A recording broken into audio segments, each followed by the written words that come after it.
Amel Bent s'est confiée à propos de son envie d'arrêter la musique peu de temps après la naissance de sa fille pendant un coaching avec 2 candidates de The Voice dans une vidéo disponible sur MyTF1.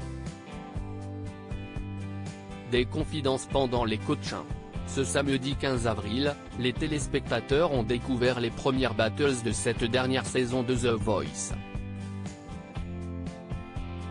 Pour cette nouvelle étape de l'aventure, la production a décidé de changer quelque peu le format puisque les coachs ont maintenant un fauteuil en plein milieu de la scène pour être en immersion totale pendant les interprétations.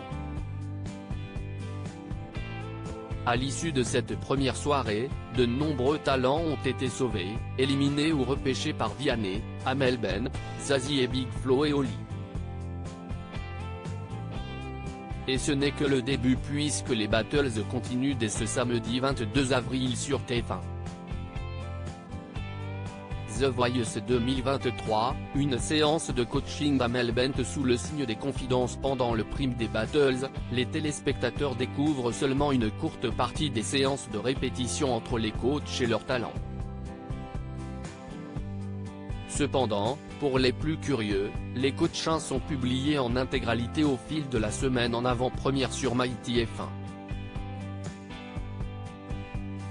Et pendant ces échanges privilégiés entre les membres du jury et leurs talents, certains se laissent aller à quelques confidences sur leur vie privée.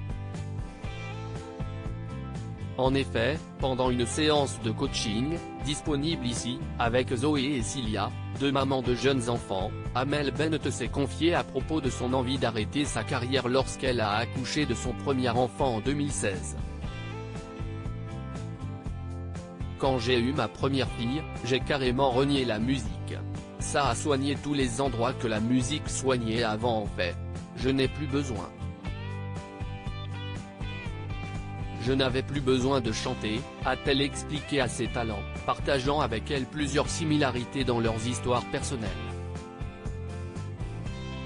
Je suis malheureuse, confie Amel Bent toutefois, son amour de la musique et sa passion pour la scène ont finalement repris le dessus. Puis, c'est revenu en mode incendie. Un matin, j'ai fait « Ouah, il faut que je chante. Je n'en peux plus.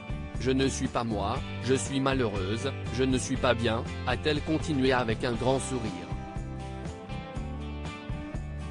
Finalement, sa passion est revenue comme au premier jour et la maman est retournée en studio. Ça va un temps. Puis, ça revient tout le temps, a-t-elle ensuite conclu. À lire aussi Nous n'avions pas le droit, la production de The Voice réagit à la demande inédite de Priscilla et Mea.